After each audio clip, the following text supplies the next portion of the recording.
lidar com a correria do dia a dia, com a pressão do trabalho, com várias tarefas, te deixa muito estressado, altera seu humor? Se isso tem acontecido com frequência e está prejudicando a sua vida, atenção, porque você pode estar sofrendo de ansiedade. Pistas congestionadas. Tempo contado. A agitação no trânsito costuma deixar muitos motoristas ansiosos. Quando vejo alguém ansioso, assim, eu tento ficar, eu saio fora. Eu falo, não, deixa tranquilo, deixa, vai passar, vai. Miriam sabe muito bem como lidar com a ansiedade. Fazendo exercício respiratório, massageando os pontos de Judoim. Se for embarcar na ansiedade, aí você fica brava, aí piora. E vai deixando outras pessoas ansiosas também. Sabe aqueles dias difíceis?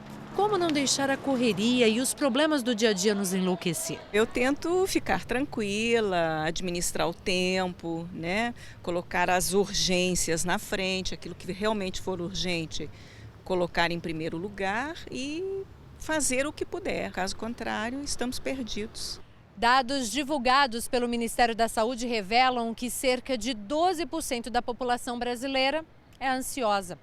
É como ter aquela sensação de dor no peito, sentir o coração batendo acelerado, às vezes as mãos ficam geladas. E segundo os especialistas, muitas pessoas se preocupam excessivamente com algo que ainda nem aconteceu. Esses podem ser alguns dos sintomas da ansiedade, um transtorno mental muito comum na atualidade. Olhando assim, não parece, mas Crislene é a ansiedade em pessoa. Quando eu fui dar meu primeiro beijo, fui tão ansiosa que eu não consegui beijar. E quando eu vi, eu já tinha ido embora, na verdade. Eu senti muita falta de ar, não conseguia. E assim, isso foi se estendendo mesmo, né? Até que me incomodou tanto e uma tia minha me levou ao médico. Angústia, às vezes um pouco do desespero e a vontade de fazer tudo ao mesmo tempo. Às vezes eu estou fazendo uma coisa e o meu pensamento está em outra, eu paro e vou fazer uma outra, né? Quando chega no final, eu não fiz nada, né? Aos 39 anos, já aprendeu a lidar com esse transtorno. Depois de fazer faculdade de artes plásticas, mergulhou no mundo do artesanato. Eu trato a arte como uma terapia também. Ter esse controle todinho quando eu venho trabalhar, quando eu vou cortar, quando eu tenho que criar, aí eu paro, quando eu tenho que fazer uma pintura. Cuidar do corpo também ajudou a controlar as crises de ansiedade. O médico me receitou aí a academia, né? Eu faço exercício físico, eu tomo um remedinho que ele passou. E nas minhas horas vagas, a minha outra terapia é essa aqui. A psicóloga Gláucia diz que alguns sintomas ajudam a identificar quando o quadro pode se tornar grave. As pessoas não querem perder tempo, né? E querem fazer muitas coisas ao mesmo tempo e acaba que não faz nada bem feito, né? E isso gera mais ansiedade, porque não conseguiu fazer, né? Se sente frustrada e acaba entristecendo muitas vezes por isso.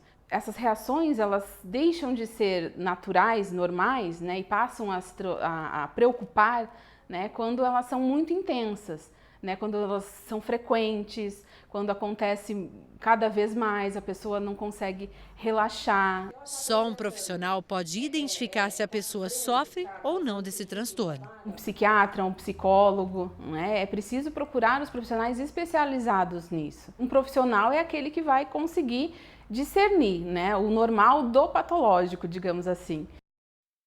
E a Flávia Marsola tem mais dicas para a gente, porque a ansiedade, Flávia, é um problema de saúde pública muito importante no nosso tempo agora e o SUS parece que vai atender, né? Tem meditação para o pessoal, é isso?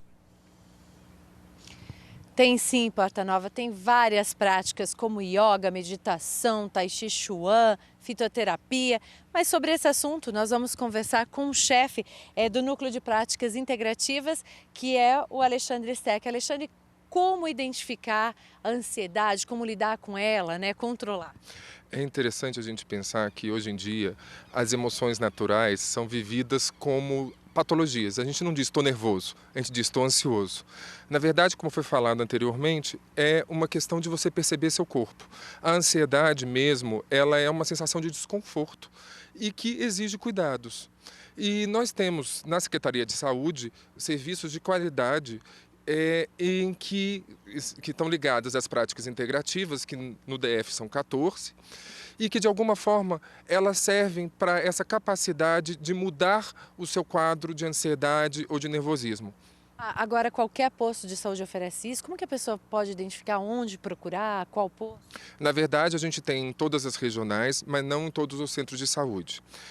Se a pessoa quiser identificar, ela entra no site da secretaria e procura em programas. Lá embaixo vai ter práticas integrativas de saúde e vão ter 2 tipos de pesquisa. Uma por prática, se é acupuntura, hatha yoga, automassagem e assim por diante, ou por regional. Na Asa Sul, eu quero ver o que tem perto de casa. E ela olha, pesquisa e identifica. Agora, conhecer o corpo, então, é o segredo? Conhecer o ser. A gente entende a saúde na dimensão mental, emocional, física, vital e inclusive espiritual. Certo, e essas práticas, elas ajudam a isso, a manter o equilíbrio? Na verdade, a saúde, se a gente for pensar, ela é um cuidado constante. E o cotidiano tende a engolir os nossos hábitos, engolir a capacidade de autoobservação da gente cuidar da gente. E o que acontece é que uma vez que eu faço uma prática, igual a senhora deu exemplo na entrevista, de parar e respirar no trânsito, isso meio que reconecta ela com ela mesma e ela consegue se perceber e aí sim ter uma atitude diferente do que ela teria, de repente, xingando no trânsito, ficando nervosa, brigando com o chefe quando ela chega. Muito obrigada por sua participação e pelas dicas preciosas. Agora nós vamos voltar ao estúdio com você, Porta Nova. Fica aí bem tranquilo, hein? Tô bem tranquilo, tô batendo um papo aqui depois. Daqui a pouco você vai saber com quem.